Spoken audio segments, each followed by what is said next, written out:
দিনের পর দিন আমার রাতে ঘুম হয় না, আমি মানসিকভাবে অনেক স্ট্রেসের মধ্যে থাকি। আমাকে বুদ্ধি দেওয়ার আমার লাইফে আমার একটা মুরব্বি নাই, আমার বাবা মা নাই, এবং ট্রাস্ট করার মতো একটা মানুষ আমার সাথে নাই। নিজের বুদ্ধিতে আমি যা পারি করি, নিজের বুদ্ধিতে এত বছর পর্যন্ত আমি আমার কোনোভাবে যা পারি আমি ধরে রেখেছি। আমি লামিয়া চৌধুরী। আমার বাবা মা দিতি, নায়িকা দিতি ছিলেন, সোহেল চৌধুরী, নায়ক সোহেল চৌধুরী ছিলেন, দুজনেই মারা গেছেন। সবাই আপনারা আমার বাবা মাকে চিনেন।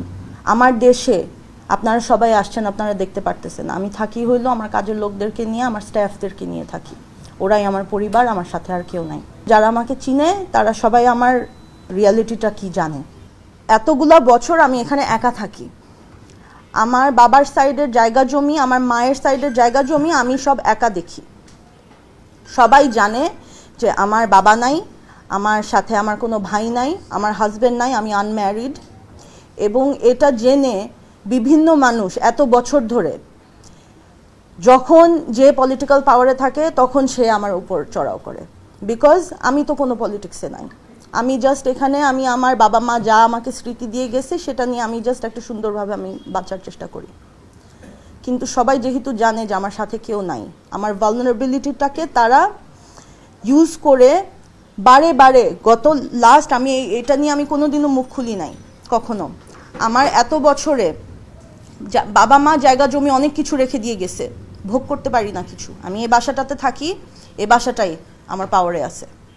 এর বাইরে আমার কোনো জায়গা থেকে, কোনো বিল্ডিং থেকে, মানে আমি যেটা আমার পাওয়ার কথা এগুলো আমরা কিছু পাই না। আর এটা আমি ফাইটও দিতে পারি না, কারণ আমি একা মেয়ে, আমি এগুলো তো শিখিও না। আমার বাবা মা আমাকে অন্যভাবে বড় করেছে, আমাদেরকে যেভাবে করে বড় করেছে, আমি তো গুন্ডামি শিখি নাই। আমি তো কোনো রকমের নাটক, ব্লাফ, চিটারি, ব্রাইবিং এগুলো তো আমি শিখি নাই, এগুলো আমি পারি না, আমি হিমশিম খাই। আমি নিজের মতো, আমি সিম্পলভাবে আমি আমার বাসায় থাকি, আমি কারোর সাথে মিশি না, আমি কোথাও যাই না। সবাই জানে এটা আমার ব্যাপারে, আমার লাইফ কীরকম। বিভিন্ন মানুষ অনেক বছর ধরে আমার পিছে সব দিক থেকে লাগে। আমার যারা কাছের মানুষ তারা জানে যে আমি কত আতঙ্কের মধ্যে আমি থাকি। আমি রাতে ঘুমাই না, দিনের পর দিন আমার রাতে ঘুম হয় না, আমি মানসিকভাবে অনেক স্ট্রেসের মধ্যে থাকি। আমাকে বুদ্ধি দেওয়ার আমার লাইফে আমার একটা মুরব্বি নাই, আমার বাবা মা নাই, এবং ট্রাস্ট করার মতো একটা মানুষ আমার সাথে নাই। নিজের বুদ্ধিতে আমি যা পারি করি, নিজের বুদ্ধিতে এত বছর পর্যন্ত আমি আমার কোনোভাবে যা পারি আমি ধরে রেখেছি। অনেক কিছু আমি ধরে রাখতে পারি নাই, অনেক কিছু আমার হাত থেকে ওরা নিয়ে গেছে। আজকে আমি গেছি সোনারগাঁয়ে, আমার মা সোনারগাঁয়ের মেয়ে, সবাই আপনারা জানেন। আমার মা, আমার নানি, আমার মায়ের দাদি, সবাই আমরা সোনারগাঁয়ে অনেক বছর ধরে জেনারেশনালভাবে আমাদের জায়গা আমাদের। আমার বড় মায়ের জায়গা ছিল, আমার বড় মায়ের জায়গা সে সব আমার নানিকে দিয়েছে, আমার নানাকে দিয়েছে, এবং সেই জায়গা আমার নানা নানির ঘরে আমার মা সহ আরও 4 ভাই এবং আরও 2 বোন, 7 ভাই বোনকে এরকম জায়গা দিয়ে গেছে। সোনারগাঁর সবাই জানে, আমার মা সোনারগাঁয়ের মেয়ে, সোনারগাঁয়ে আমাদের বাড়ি, সবাই চিনে এক নামে। সোনারগাঁয়ে কেউ গেলে যদি জিজ্ঞেস করেন দিতির বাড়ি, সবাই সবাই চিনে দিতির বাড়ি। আমাদের বাড়িতে আজকে অন্য মানুষরা কারা গিয়ে আমাকে মেরে আমার পা ভেঙে ফেলছে, আমার গাড়ি ভেঙে ফেলছে, আমাদের গায়ে বড় বড় ইট। আমি গুছায় বলি, আমি আজকে শনিবার আমি বাসায় গেছি। আমি যেহেতু আমার বাসায় এখানে আমার সাথে আমার পরিবারের কেউ নাই, আমি সপ্তাহে একটা দিন আমি আমার পরিবারের সাথে স্পেন্ড করতে চাই, আমি আমার গ্রামে যাই। সবাই চিনেন আমার মাকে, অনেক বছর ধরে সবাই চিনেন। আমার মায়ের ক্যারেক্টার কীরকম ছিল, আমার ফ্যামিলি এরকম, আমাদেরকে এরকম করে বড় করছে। আমরা এগুলা করতে পারি না, আমরা গুন্ডামি করতে পারি না, মিথ্যা এগুলা মানুষকে এগুলা আমরা করতে পারি না। এবং সেই কারণে আজকে আমার এই অবস্থা, সেই কারণে আমি আজকে এভাবে করে আমার সাথে কেউ নাই, আমার জায়গা জমি তারা এসে দখল করছে। আজকে আমি সোনারগাঁয়ে গিয়েছি, আমি আমার কাজিনদের সাথে এভরি উইকেন্ডে আমি আমার কাজিনদের সাথে টাইম স্পেন্ড করতে যাই। আজকে আমি গেলাম, আমার প্রথমে আমার তো বিভিন্ন দিক দিয়ে আমি তো সবসময় টেনশনে থাকি যে আমি একা একা এখানে আছি, আমার এই যে ফ্ল্যাট দখল হয়ে যাচ্ছে, আমার ওখানে বিল্ডিং দখল হয়ে যাচ্ছে, ভাড়া কেউ আমাকে দেয় না, আমি একা কিভাবে পারবো, আমি পারি না, আমি অনেক স্ট্রেসের মধ্যে থাকি, কাউকে বলি না। আমি যদি নাই হয়ে যাই, আমাকে যদি কেউ মেরে ফেলে, এটা প্রশ্ন করার কেউ নাই।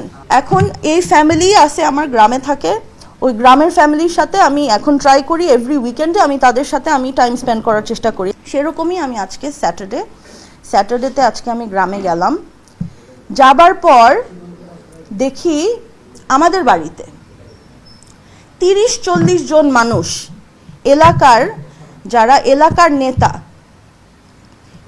নেতা এবং পাওয়ারফুল মানুষজন 30-40 জনের মতন হায়ার করা, মানে গুন্ডা টাইপের মানুষদেরকে নিয়ে আসছে, তাদের হাতের মধ্যে ব্লেড লাগানো, এই যে এগুলার মধ্যে ব্লেড লাগানো, বড় বড় ইট নিয়ে আসছে। এসে তারা আমাদের জায়গায় খুঁটি বসাচ্ছে, বিভিন্ন দিক দিয়ে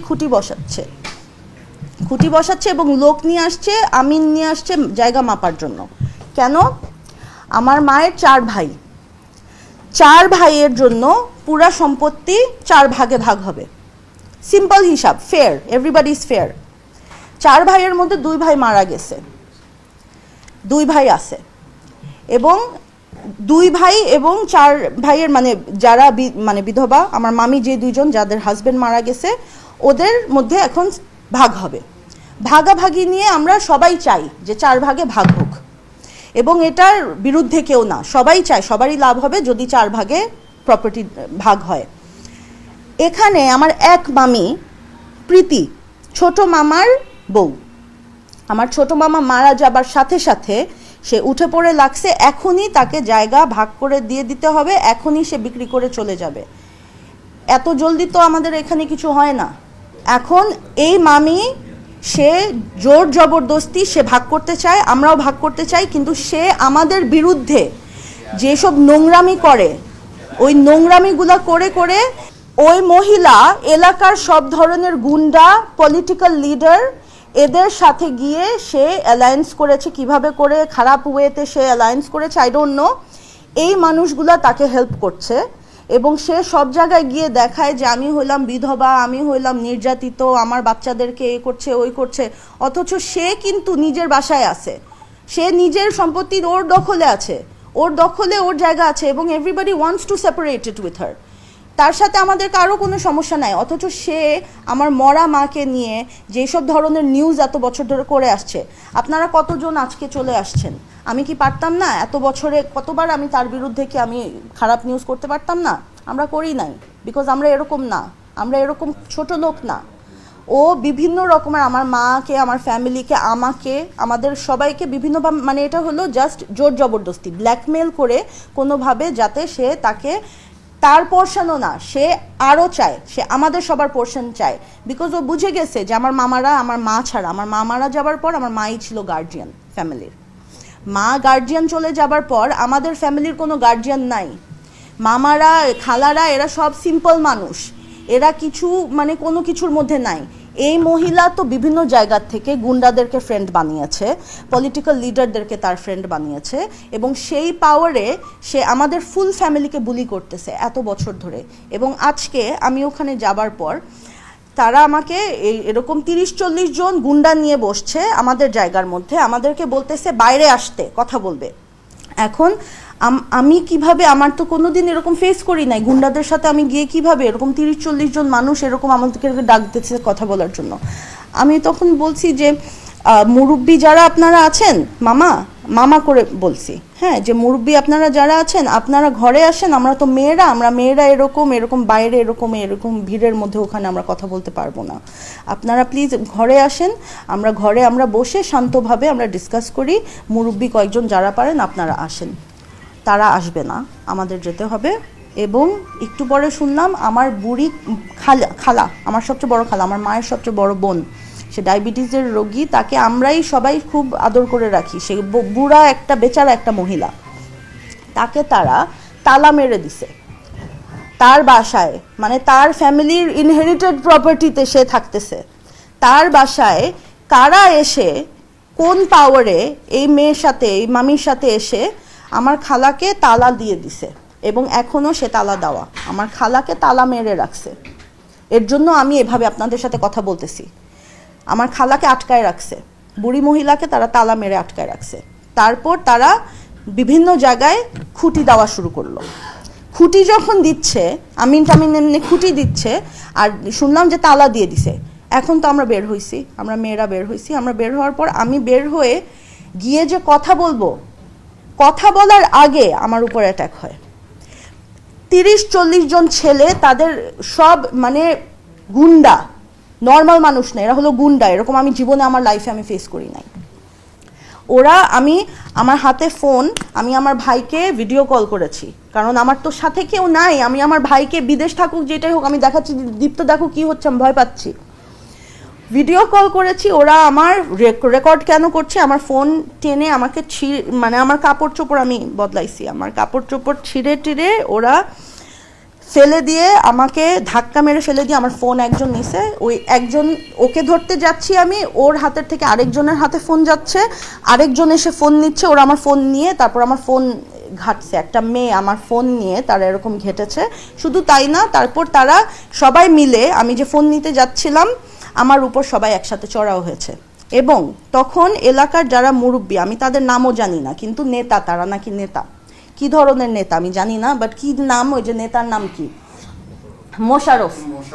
হ্যাঁ, মোশাররফ, একজন হলো মোশাররফ। আমি লোকটাকে এত এত আমি সম্মান দিয়ে আমি ওনার কাছে গিয়ে বলছি যে মোশাররফ মামা, আপনার কথা অনেক শুনছি, প্রথম দেখা হইলো আপনার সাথে। আমি সুন্দরভাবে আমি ওদের সাথে কথা বলার চেষ্টা করতেছি, কারণ আমরা তো গুন্ডা না, আমরা কি গুন্ডামি করতে পারবো নাকি? আমাদের সুন্দরভাবে কথা বলতে হবে। আমরা তো জানি আমরা মেয়ে, আমরা উইক, আমরা তো পারবো না ওদের সাথে।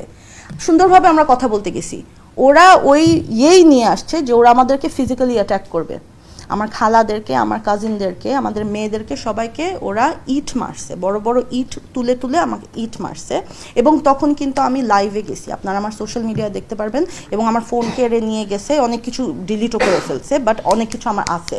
যেসব নেতারা ছিল, যাদেরকে নিয়ে প্রীতি হলো আমার মামি, যে এই নেতাদেরকে নিয়ে আসছে, এই গুন্ডাদেরকে নিয়ে আসছে।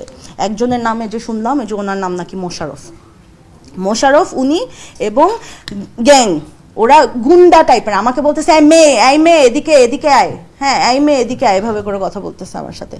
আমি বলতেছি মামা, আপনি মুরব্বী মানুষ, আমরা সুন্দর করে কথা বলি, আমরা তো এরকম না। ওরা জোর করে আমাদেরকে অ্যাটাক করতে চাচ্ছে, সুন্দরভাবে কথা বলা যাচ্ছেই না কিছুতে। তাদের সাথে মানে অলরেডি আমার পা ভেঙে ফেলছে, তারপরেও আমি ওদের সাথে সুন্দরভাবে কথা বলার চেষ্টা করতেছি, কারণ আমার উপরে ব্যাপারটা আমার হ্যান্ডেল করতে হবে সিচুয়েশনটা। আমার ছোট ছোট বোন আছে এখানে, ছোট ভাই আছে, আমার মামিরা আছে, আমার খালাকে আটকায় রাখছে। আমি তখন যেভাবে পারি আমি ওদের সাথে ঠান্ডা মাথায় আমি ওদের সাথে কথা বলতেছি, মামা আমরা ঠান্ডাভাবে কথা বলি। চিল্লি লাগায় দিচ্ছে, চিল্লি যখন করছে তখন আমি বলছি যে আস্তে কথা বলো, আমরা তো জন্তু জানোয়ার না, আমরা সুন্দরভাবে, আমরা মানুষ, আমরা নর্মালি, আমরা সিভিলাইজডভাবে কথা বলবো। আবার চড়াও হয়ে আসছে আমার পিছে সবাই। হ্যাঁ, তাহলে আমরা কি জন্তু জানোয়ার? মানে আমাদেরকে জন্তু জানোয়ার বলছে। এই মেয়ে এখানে আসো, বসো, এখানে বসো। আমার পিছে একটা পুরা মব আসছে। মব যখন আসছে তখন আমি তো এগুলা তো আমার এক্সপিরিয়েন্স নাই, আমি জানি না যে এত আগলি হইতে পারে ব্যাপারগুলা। তখন আমার ড্রাইভার, ও তো ছেলে মানুষও বুঝছে, ও আমাকে বলতেছে ম্যাম আপনি চলেন, আপনি এখানে আবহাওয়া খুবই খারাপ, আপনি জাস্ট চলেন, আপনি প্লিজ, আপনি কেন এখানে আসেন, আপনি পারবেন না এদের সাথে। আমি বলতেছি যে আমার জায়গা জমি এসে ওরা এরকম দখল করতেছে, আমি চলে যাব কেমনে? এটা মানে এটা তো হইতে পারে না। তখন আমাকে ওরা ঘেরাও যখন করতেছে, আমাকে এই মেয়ে গালাগালি, এই বস, চোর এরে ধর, এরকম করে আমার তো ফার্স্ট অফ অল আমার ওড়না টেনে আমাকে ধাক্কা মেরে ফেলে ইটের মধ্যে ইট মারছে। আমার কাজিনগুলা, ওরা এখন আসলে দেখতে পারেন, ওদের মুখ টুক খামচি টামচি, আমরা কিন্তু স্ক্যাটার্ড। আমি কোনো মতে জান নিয়ে আমি গাড়িতে উঠছি, আমি লাইভে দিছি। আমরা পিছন দিয়ে গাড়িতে উঠতেছি, কারণ আমার ড্রাইভার জাস্ট আমাকে হাসপাতালে নিতে চায়, কারণ আমার পা নিয়ে হাঁটতে পারতেছি না, আমার পা ভেঙে ফুলাই ফেলছে, আমি পা নিয়ে হাঁটতে পারতেছি না। সো সে আমাকে জাস্ট জোর করে, আমি আসতে চাইতেছিলাম না, কারণ আমার মানে হয়ে গেছি, আমি ফ্লাস্টার্ড হয়ে গেছি যে কিছু তো করতে হবে, আমি কিভাবে চলে যাব? আমার খালা আছে এখানে, আমার বুড়া খালারা আছে, মামিরা আছে, ওদেরকে কে দেখবে? ওদের প্রোটেক্ট করার কেউ নাই। তারপর আমার ড্রাইভার আমাকে জাস্ট পিছন দিয়ে টেনে আমাকে নিয়ে আমাকে গাড়িতে যখন বসাচ্ছে, ওরা ওই দিক দিয়ে আসছে গাড়ি ঘেরাও করতে এবং আমাকে ঘেরাও করতে, কোথাও যেতে পারবে না। তখন প্রীতি আমার মামি যে, সে কিভাবে এটা করে, সে কয়েকবার, তার ভিডিওতে আছে, সে ছবিতে আছে। আমরা কেউ এরকম ভায়োলেন্স দিক দিয়ে, আমরা ভায়োলেন্সের মানুষ না। ওরা ডিরেক্টলি, আমরা নর্মালি কথা বলতে চাচ্ছিলাম, ওরা ডিরেক্টলি জাস্ট ভায়োলেন্স দিছে আমাদের উপর। তখন আমার গাড়ি, আপনারা নিচে দেখবেন আমার গাড়ি ভেঙে ফেলছে, আমার পা ভেঙে ফেলছে, তো দেখছিনি। আমার গাড়ি বড় ইট দিয়ে মারতেছে, যাইতে দিবে না। আমি তখন আমার ড্রাইভারকে বলছি জাস্ট যাও, বিকজ ওরা এখন আমাদেরকে মারতে আসছে। ওরা লিটারালি অস্ত্র টস্ত্র নিয়ে ওরা আমাদেরকে মেরে দখল করে, ওরা এই প্ল্যানিং নিয়ে তারা আসছে।